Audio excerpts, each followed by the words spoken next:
Dok, kumusta? Ha? Ayun, dyan ka na? Sige, sige, tulog ka na.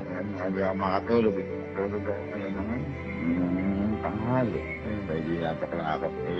Isa lang. Ano, asa na? Pauwi ka na? Matulog ka na dyan. Baka makakasuhan din ako. Sabi mo sa mama mo, kunin yung buko na rito. Ano sa pas? Hindi na nangyayari sa mama mo. Napatakta ka na? Sige.